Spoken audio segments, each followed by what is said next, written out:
What's good, YouTube? It's your boy Vontae the First, back again with another video. As you guys can see, we got that My Hero Academia chapter 304, last chapter in 303. Damn, it sounds weird to say 300, 303. Anyway, good job, Horikoshi, from getting to 300 again. But so last chapter, it was basically still the same Todoroki family stuff with Hawks and Bezina snoozing in. You know, there was eavesdropping, but they came in to, approach the family and stuff. Both of them were basically telling Endeavor, like, yeah, we got to come back into the, to tell the public, let the public know about all the whole situation is going on, because heroes are closing up shop with their little whack asses. I'm still on that. You know what I'm saying? They was trash as fuck for trying to, or basically doing absolutely nothing and just quitting and closing up a shop, quitting their agencies and all that. Like, nah, it couldn't be me. Big thing that we learned was that they're trying to get an ally or an alliance from other countries, top heroes for Japan, to go combat against the villains. It's all just wrecking shit out here in Japan. So that's interesting. We've seen a panel of them, of like some of the heroes from other countries, the silhouettes of them. They look kind of dope. Even though it's just a silhouette, they look kind of dope. So I'm like, okay, you know what I'm saying? I can't wait to see how they look and what they bring to the table, personalities, everything that has to do about them, you know what I'm saying?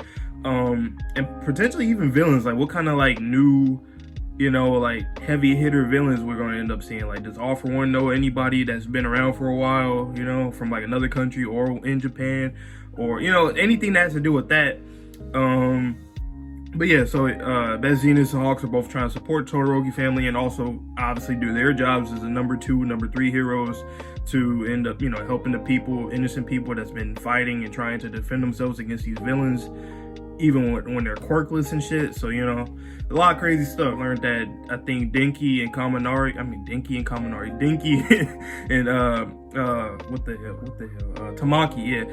and Tamaki, they both were discharged, so we got updates on that.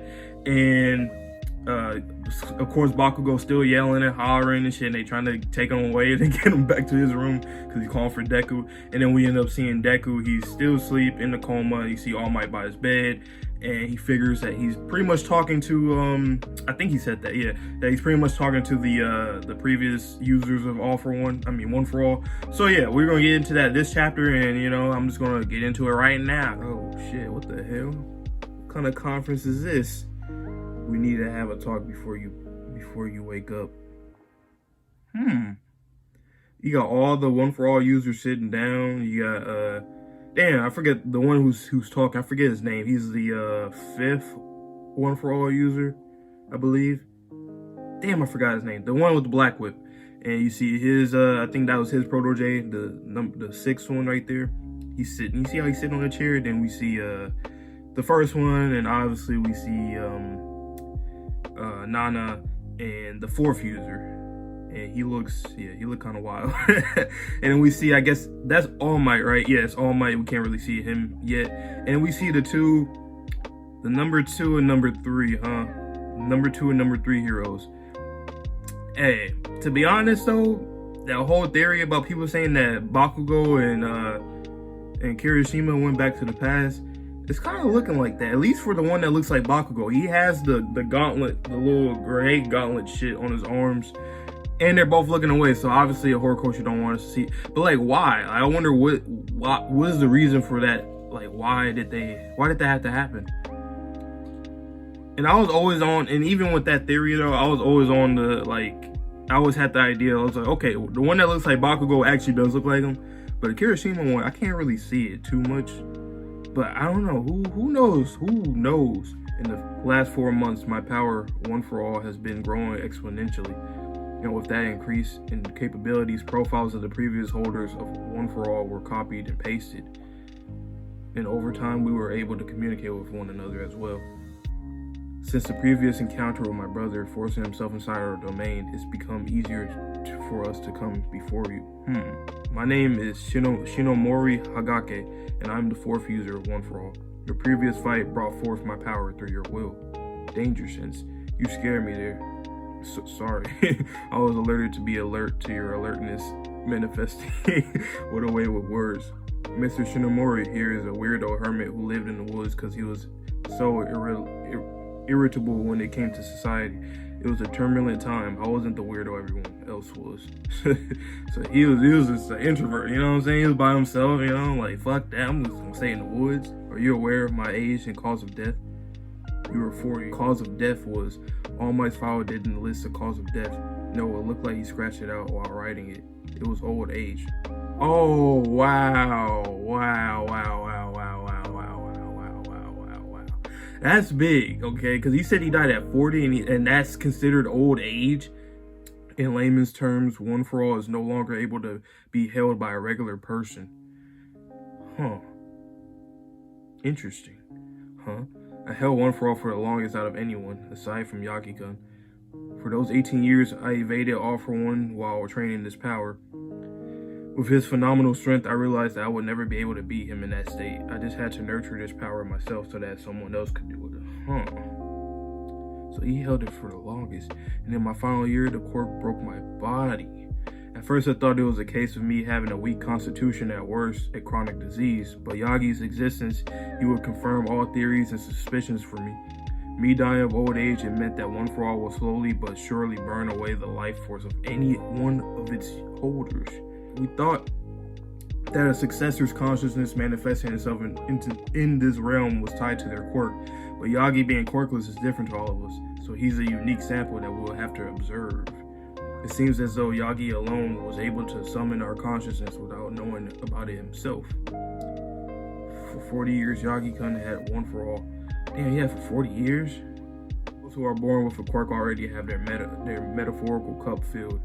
And adding All For One or One For All to their cup makes it crack and spill over, leading to what happened with Shinamori. Toshinori's was an empty cup of One For All. It likely conformed and fitted itself to become its true quirk in a sense, though it's still unknown as to the casual relationship between One For All being inherited and adapting the user's quirk. It looks as though the least to offer the quirkless have the most potential when inheriting this power. So quirk, okay. In summary, we cannot risk passing this quirk on to a normal people already blessed with quirks of their own. That One For All needs to be given out cautiously. That's what you're saying. With each generation, quirkless people have become more and more infrequent, which means potential applicants are limited. This is something neither you, Yagi, or any of us could have predicted. The fact that One For All was passed on to you was nothing short of a miracle. If only we were able to communicate with our successors faster. Damn. Perhaps we could have prevented the tragic deaths of more people. In other words, kiddo, you may be the last successor of One For All. I figured that. Me, the last? Anyways, that was the main topic. Izuku-kun, are you able to kill Shigaraki Tomura for me? Whoa. Okay, wow. Nana went straight to the, she went straight for that. Okay. I'm assuming she wants that to happen so that she can, wow, wait. I'm figuring she's doing that so that she obviously can release her grandson from, you know, the reins of, All For One and all that, and his influence in general, and maybe have a conversation with him. But I like this because the one thing I don't like about Deku so far that he's already conveyed, especially with the end of the war arc, how he's saying that he can say that he believes that Shigaraki needs to be saved and all that. Like, I don't like how Deku just thinks that, okay, you know, I can save people if I feel like they, you know, that they need to be saved just because they're different. Like, just because you're a villain, oh, that means you need to be saved. Essentially, or technically, yes, you know, but it's been long gone. You know, he could have been saved a lot earlier and it didn't happen. So it's like, you can't, I don't like that. I need him to have some kind of resolve and some kind of conviction so that he can basically just, you know, like, have to, you know, end up killing somebody or doing something differently, you know what I'm saying? Or just arrest him and put him in prison or something. Not necessarily like save and, well, I mean, I guess that's what saving would be, but how I see it, how he's saying it, it's like he almost wants to rehabilitate people, but I'm like, nah, some people are just long gone, and that's just how the nature of humanity is, how people are. In real life, in anime, we see the same thing everywhere. But yeah, this chapter is very, very information heavy. So Deku's pretty much going to be the last successor for One For All. potentially. I don't know if that's actually saying it so that we can confirm that he's the last one, or if it's something where it's kind of like of a little twist where he actually does pass it on, even though they're pretty much considering it being the last one. That's basically what they're trying to say. Like, we might as well not let you pass it to anybody, because it has to be, if it's somebody that's quirkless, then okay, it will work better, right? I think that's how this is all drawn out to be. But if it's somebody that's like, if they have a quirk, like we've seen with the fourth user, they use the analogy that the cup will spill, it'll break and spill because of the fact that they already have a quirk, so it's just building up with all the liquid inside the cup, versus All Might and Deku, they both are quirkless, so it's like their cup was already empty, so their limits are a lot, they have like a higher limit basically, or capacity rather. So that's interesting though. Yeah, there's still some questions that we need to be that needs to be answered though. Like a lot of questions, like particularly each of the users, more. I mean, I know Deku and like All Might and Bakugo know about how all of them died, and and all that kind of stuff. But of course, I want to see more of their quirks, obviously, and I want to just know more about like if there's anything significant that we can get from one of them. I'm assuming that we will next chapter after Nana. We get to talking with Nana for a little bit, but it's interesting. But the whole second and third user, that whole thing is wild too. Like, why aren't they even talking about them yet? I'm assuming we have to get something from them this next chapter, but I just wonder, how did it happen? Because like I said earlier about the whole theory, the time travel theory, like I know a lot of people don't like that, but depending on how Horikoshi does it, yes, there's a big possibility that it could be ass. I mean, that's, time travel stuff is pretty difficult to try to make to satisfy people, because it's always like some kind of plot hole and loops and all that shit. But like he might do it in a way where he was already kind of planting seeds to it, but we just didn't know and stuff.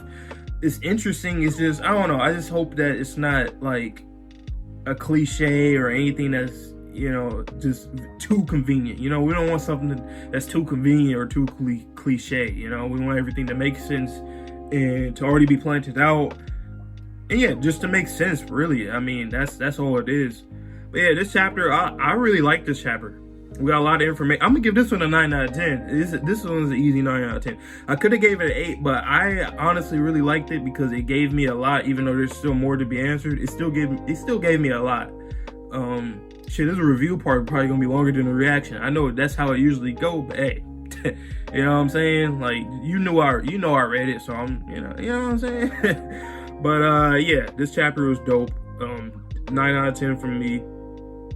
Learn some more about everybody, or not everybody, mostly the fourth user and All Might and stuff, and the whole thing about him dying at the age of 40, which is interesting, and that was due to old age and his, so I wonder, does that actually apply to Deku, or is he just saying that because he was somebody that already had a quirk and basically that power overwhelms the body, and maybe ages the body a lot faster? Deku's, because as we can see, like All Might, he's already like 50 or something, so that was 10 more years longer than Shinomori. I believe that's his name, right? Shinomori. Yeah, Shinomori. Okay, it's cool though. I like this. I like this a lot. But yeah, if you guys want to see more videos of My Hero, like anything that has to do with My Hero, but not necessarily reaction reviews, just let me know down below. The daily, the routine. And I might get on that Attack on Titan today if it comes out today. I can't wait for that. Whoo, I can't wait for that. But this chapter is 9 out of 10, and like I tell you guys in every video, please stay safe, stay healthy, stay clean, and I'll see you guys in the next video. So peace.